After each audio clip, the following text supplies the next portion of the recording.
Kibichou, je suis toujours ravie de vous retrouver dans une nouvelle vidéo, toujours accompagnée de la petite Soki en portage qui fait sa petite sieste. On profite comme on peut du temps qu'elle me laisse à ma disposition du coup. J'avais envie de vous faire un espèce de récapitulatif des prochains livres en toc-toc qui vont sortir d'ici la fin de l'année. En fait, je me baladais simplement sur Amazon pour mettre ma wishlist à jour et j'ai vu des titres en toc-toc qui n'ont pas encore été annoncés par les maisons d'édition.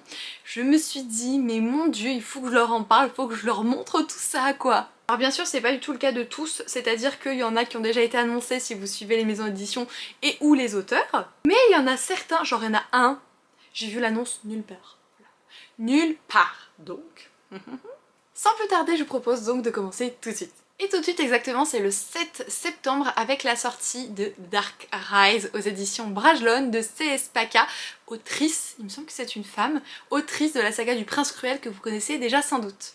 Dark Rise, j'avoue que j'ai pas trop voulu regarder le résumé parce que je sais plus si ça se passe dans les mêmes univers ou pas que le Prince Cruel ou si c'est totalement autre chose. Du coup dans le doute, comme j'ai pas lu la saga, bah j'ai pas envie de me spoiler, je pense que vous pouvez bien le comprendre. Mais de ce qu'on a vu, de ce qu'on a aperçu, il va être absolument magnifique. Vous savez que Brajlon en ce moment ils nous font vraiment des pépites, confère Vespertine, confère le... mince, comment tu t'appelles? Sorcery of Thorns, pardon. Ou encore celui qui devint le soleil. Un truc comme ça. J'ai une mémoire de poisson aujourd'hui, ça va pas du tout. Mais vous avez compris l'idée. En fait, ils vont vraiment refaire la même chose avec ce titre, avec... comment on appelle ça?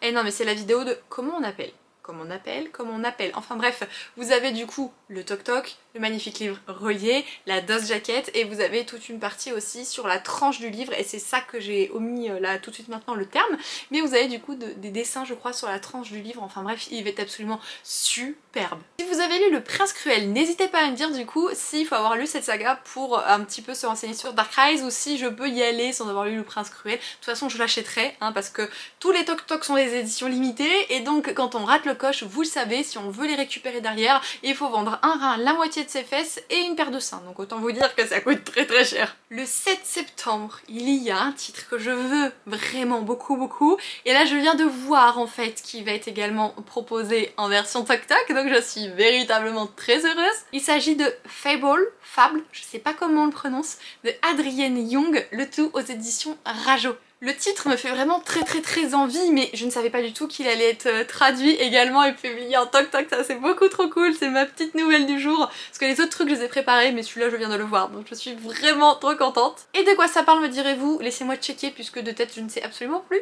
Visiblement, Fable on va dire en français, ce sera plus facile parce que je vais vous faire mal aux oreilles si je vous dis le nom en anglais. Vit sur une île et en fait le récif corallien lui appartient, et ce qu'elle fait c'est qu'elle va chercher en fait les pierres précieuses qui sont dedans, et elle les revend à un capitaine. Sauf qu'il va y avoir un départ imminent de sa part pour retrouver son père et récupérer son héritage.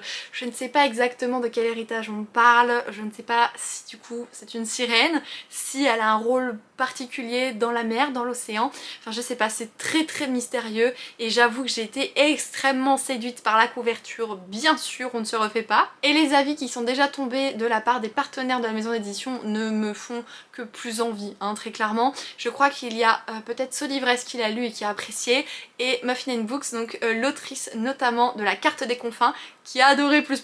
Donc pour moi c'est déjà largement suffisant, déjà que je voulais craquer, mais alors là c'est terminé. On poursuit du coup avec deux titres pour le prix d'un, puisque le 28 septembre il va y avoir du coup la parution du tome 1 et 2 de Heartstopper de Alice Oseman, encore une fois dans une superbe édition reliée collector, elle est magnifique. Je préfère d'ores et déjà vous dire de vous renseigner un petit peu sur les sites où vous avez l'habitude de commander, puisque moi j'ai vu du coup cette édition sur Amazon quand je mettais à jour ma wish, et le fait est que bah il y a déjà le tome 1 qui est en rupture, donc bon, ça annonce un peu la couleur du truc. Je ne veux pas que derrière vous me dites que c'est de ma faute si vous achetez, mais si vous le voulez vraiment et à un prix un petit peu correct, et bien sachez que voilà, il va falloir essayer de s'activer un petit peu le bouboule, parce que à mon avis ça va être très compliqué après de mettre la main dessus. Heartstopper a fait beaucoup de bruit de toute façon grâce à l'adaptation cinématographique qu'on a fait Netflix, donc franchement je sais que ça va être compliqué de l'obtenir, donc vraiment ne vous faites pas prier si vous le souhaitez. Oui, je le souhaite aussi au passage, hein, je dis ça comme ça. Heartstopper, si vous connaissez pas, c'est une histoire d'amour vraiment trop mignonne entre deux protagonistes masculins, Nick et Charlie. La particularité, c'est que l'un sait qu'il est homosexuel et s'assume, l'autre ignore totalement son homosexualité et pensait être hétérosexuel jusque-là, et petit à petit ils vont se rapprocher jusqu'à finalement tisser des liens un petit peu plus importants, et du coup c'est un petit peu la découverte de soi dans cette relation. Comment aussi appréhender le jugement des autres, l'annoncer, etc. C'est pas évident, on se pose beaucoup de questions en tant que personne et je trouve que c'est très bien présenté dans Heartstopper. Ah, et pour information, on est sur des lycéens, donc voilà, si vous voulez un truc qui soit très mature, c'est pas forcément ce qu'on va retrouver dans Heartstopper, on va surtout retrouver du cucu trop mignon la praline. Voilà, il faut savoir un petit peu ce que vous souhaitez. Si tel est le cas, vous allez vraiment vous éclater dans cette saga. On passe au mois d'octobre et le 5 octobre il y a 2 titres, mais le premier dont je vais vous parler c'est celui-ci, à savoir le premier tome de la saga La Passeuse de mots, du coup de Alric et Jennifer Twice aux éditions Hachette. L'édition collector est absolument superbe, elle reprend carrément la couverture du tome 1 mais du coup en relié. Alors je sais pas du coup s'il est présenté avec une dust jacket ou pas, de tête je me souviens plus, je sais même pas si ça a été dit ou non. Le fait est que le tome 1 je l'ai beaucoup apprécié même si j'ai eu du mal à rentrer dans l'histoire, je vous l'avais dit dans un de mes derniers updates lecture, donc n'hésitez pas à checker si vous le souhaitez. Mais une fois qu'on est dedans, une fois qu'on prend part à l'histoire, je me suis éclatée, c'est vraiment de l'aventure, des quêtes, c'est très immersif, on s'attache vite au personnage, enfin bref, à tel point que j'avais mis le tome 2 dans ma wish et que ma copine du coup Ali des livres avait craqué pour moi. Je ne peux pas vous dire s'ils ont prévu de faire toute la saga ou pas en relié, c'est souvent ça le problème en fait avec les ME, c'est qu'ils font petit à petit etc. et on sait pas trop où on va. Pour le coup voilà, là je sais que la saga a bien fonctionné, du coup le tome 1 ils en ont fait un relié, un toc toc absolument divin, mais est-ce que les autres tomes suivront dans cette belle édition? Je n'ai pas la réponse. La Passeuse de mots, c'est donc une histoire, un univers somme toute assez particulier. On va suivre notamment une demoiselle qui travaille au château et un jour ce qui va se passer c'est qu'il va y avoir une attaque qui va surgir et le seul moyen d'essayer de préserver un petit peu la paix du royaume etc.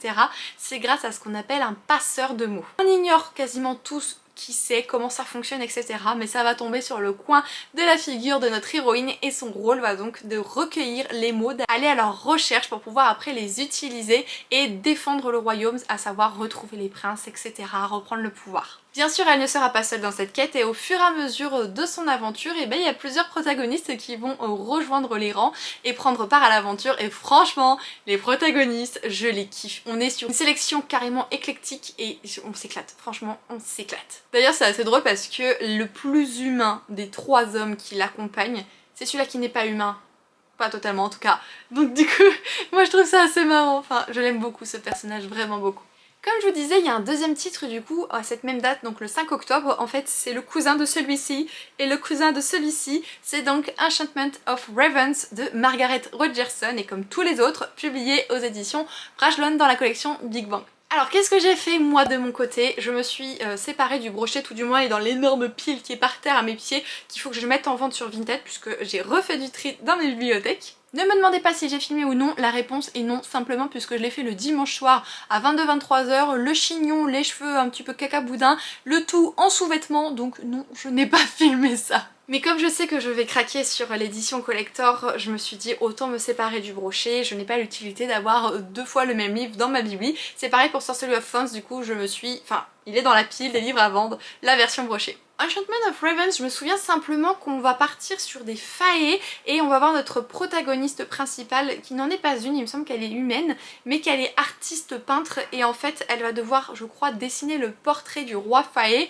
sauf que le roi faé il est très détaché, il est très dur, très froid, sauf que petit à petit il va se tisser des choses et autres et clairement, je vous l'annonce, on est sur une romance Tessie, donc voyez un petit peu le genre de dessin qui va arriver, ce qui va se produire. Après j'en sais pas beaucoup plus, en tout cas voilà j'ai que quelques notions, ça se trouve après j'ai pris des libertés dans le pitch et en fait il n'y a pas tellement ces éléments, que sais-je, j'ai pas relu le résumé donc vous comprenez bien. Bon, de l'autrice, même si je n'ai lu que Sorcery of Thorns, j'ai craqué pour Vespertine et même si je n'aurais pas encore lu probablement Vespertine à ce moment-là, je craquerai pour Enchantment of Ravens. Je ne peux pas laisser les belles éditions, c'est plus fort que moi. Sincèrement ça me rend zinzin d'en voir des éditions comme ça en boutique, en librairie et que je ne les achète pas. Non mais j'ai un grain, je sais. On est plusieurs à avoir ce grain d'ailleurs, je dis ça, je dis rien. On poursuit du coup avec le 7 octobre et là ce sont des suites de reliés puisqu'on va pouvoir retrouver le tome 3 et 3.5 de la saga Akotar publié par Sarah Gimas, le tout notamment aux éditions de la Martinière Jeunesse. Si vous avez suivi un petit peu l'actualité, vous avez du coup les deux premiers tomes qui sont sortis en version reliée hardback Tok Tok Collector, enfin bref vous avez compris la chanson. C'est vrai que moi j'avais pas craqué à l'époque parce qu'en fait c'est exactement les mêmes couves que ce qu'il y a actuellement chez la Martinière Jeunesse en brochet. Bien sûr du coup elle est rigide, hein, ça reste un Tok Tok, et il y a quelques éléments du coup de dorure sur celle-ci. Mais mis à part ça c'est vrai que c'est extrêmement semblable et similaire donc j'avais pas craqué à l'époque. Après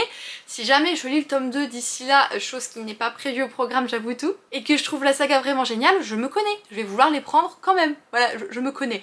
Donc on verra bien ce qu'il advient de mon côté puisque vous savez que je n'ai lu que le tome 1 et que ce tome 1 même si j'ai passé un bon moment pour moi ça vaut pas toutes les éloges qu'on entend sur la saga bien que j'ai conscience que c'est à partir du tome 2 que les choses se débloquent et deviennent vraiment intrigantes et palpitantes. On poursuit avec le 19 octobre et là notamment on va pouvoir retrouver deux titres du coup chez Flammarion Jeunesse pour poursuivre leur collection totalement illustrée par Mina Lima. Là on va avoir une revisite du conte d'Alice au Pays des Merveilles de Lewis Carroll mais également de Blanche-Neige et autres contes des frères Grimm. Nous sommes trop bas dans la bibliothèque pour que je puisse vous le montrer mais je possède un de ces exemplaires, à savoir celui-là sur le Magicien d'Oz puisque je ne l'ai jamais lu et j'aurais beaucoup aimé pouvoir découvrir cette histoire. Mais c'est vrai que ces éditions elles sont absolument magnifiques. Je sais qu'on pourra également retrouver les anciennes puisque des fois selon les librairies ou autres elles sont en rupture de stock et c'est pas forcément évident de pouvoir les obtenir. C'est vrai que c'est magnifique. Franchement rien que pour l'objet de collection c'est absolument sublime. En plus de ça quand on l'a pas en what milliards d'exemplaires puisque ça reste quand même des histoires assez connues, et bien ça peut être intéressant de les avoir en une fois et avoir vraiment une édition magnifique. En plus les dos dans la bibli ça fait vraiment genre une reliure de livre, c'est très beau. Enfin voilà, moi je suis absolument fan, je n'ai donc aucune résistance face à ces livres, je ne suis absolument pas neutre. De toute façon je suis sur la vidéo, je ne peux pas être neutre puisque vous connaissez ma passion pour les reliés, pour les Tok Tok, c'est un truc de ouf avec moi. J'ai hâte du coup de les avoir entre mes mains un petit peu, de voir les illustrations qui ont été faites, je suis toujours subjuguée par le travail réalisé par Mina Lima. Alors là c'est la surprise de la vidéo, mais c'est genre la surprise de la vidéo à laquelle je ne m'attendais absolument pas, puisque le 26 octobre, chez Rajo, on va pouvoir retrouver en Tok Tok le prince cruel. Ouais, j'ai vu ça les gars sur Amazon de Holly Black du coup, c'est vraiment... Mais enfin c'est dingue, oh, je m'y attendais pas du tout. Je sais qu'ils avaient annoncé il y a quelques temps, alors je sais plus c'est pour quelle date par contre de tête, mais devait sortir également du coup le titre qui est autour de la saga, c'est How je sais pas trop quoi, c'est sur Cardan directement, c'était une jaquette blanche en anglais qui est très jolie. Mais je sais que du coup Rajo avait dit qu'ils allaient nous la traduire donc ça je suis plutôt contente. En relié ou pas, de tête je sais plus trop. Oui, je l'ai trouvé, donc il s'intitule exactement comment le prince Cardan en est venu à détester les histoires et ça ce sera du coup le 9 novembre, voilà. Donc on a un petit peu de temps entre apparemment le premier tome de la saga et ce titre-ci, donc c'est plutôt trop cool. Et en plus de ça les gars, je viens de voir un autre titre qui va être traduit du coup chez Rajo. Vous l'aurez déjà eu du coup au début de la vidéo puisque je fais en sorte que ce soit crescendo, mais moi je viens seulement de le voir, je ne l'avais absolument pas vu, donc... je suis contente parce que je voulais l'acheter de toute façon donc le fait qu'ils soient reliés c'est trop cool. Bref, je vais pas m'extasier sur cet autre titre, vous l'avez déjà eu au début de la vidéo, c'est juste que moi je viens de le voir. Mais même si voilà j'ai pas encore énormément avancé dans la saga, j'ai lu du coup le tome 1 et le tome 1.5, il reste le 2 et le 3 n'est-ce pas quand on s'est compté, et bien j'ai levé quand même, voilà, je suis une grosse pièce. Donc j'espère que l'information est véridique par rapport à ce que j'ai trouvé, dans le sens où je n'ai pas vu d'annonce de la maison d'édition, peut-être qu'ils le gardent en secret, je ne sais pas. Mais vraiment sur Amazon c'est bien écrit le premier tome de la saga Le Peuple de l'Air et c'est bien écrit cette date-ci, donc n'hésitez pas à surveiller si ça vous intéresse. Pour conclure cette vidéo, une information à prendre avec des pincettes puisque je n'ai rien trouvé d'officiel de la part de la maison d'édition. Pour autant je l'ai entendu un peu partout, donc bon voilà, j'ai pas la source clairement, donc n'hésitez pas à vous renseigner. Mais j'ai bien cru comprendre qu'à la fin de l'année, encore une fois je n'ai pas les dates, et bien vous allez avoir tous les intégrales de la chronique des Bridgerton qui va du coup être réimprimée aux éditions J'ai lu. Je ne sais pas si vous avez suivi du coup, il y a 4 intégrales qui sont sorties pour cette saga, des intégrales très jolies, très vives, avec tout un côté un petit peu justement dorures, etc. Enfin vraiment de très très belles éditions. Le fait est qu'elles ont été très vite victimes de leur succès. Très clairement je pense que l'adaptation cinématographique de Netflix y est encore une fois pour quelque chose. Et du coup ça se revend vraiment super cher sur Vinted. C'est pas évident de trouver de bonnes affaires par rapport à ces romans. Suite à ça apparemment il y aurait une annonce de la part de la maison d'édition que je n'ai pas vue. Donc peut-être seulement en story. Expliquant qu'il va y avoir de toute façon tous ces livres de rééditer à la fin de l'année. Donc voilà, je voulais vous donner cette info qui est quand même à vérifier, n'est-ce pas, mais très clairement ça peut valoir le coup quand c'est quelque chose que l'on souhaite bien entendu et qu'on ne veut pas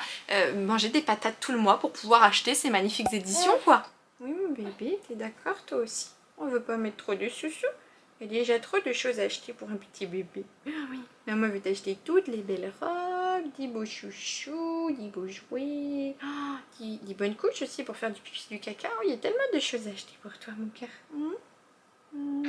Et bien voilà les Kimichou, cette vidéo est à présent terminée. J'espère que celle-ci vous aura plu, c'est vraiment un récapitulatif du coup pour les toc toc et je trouvais ça assez intéressant de le faire quand on voit le nombre qu'il va y en avoir. C'est un truc vraiment, je me répète, c'est un truc de dingue et je suis beaucoup trop contente de donner mon argent pour les toc toc.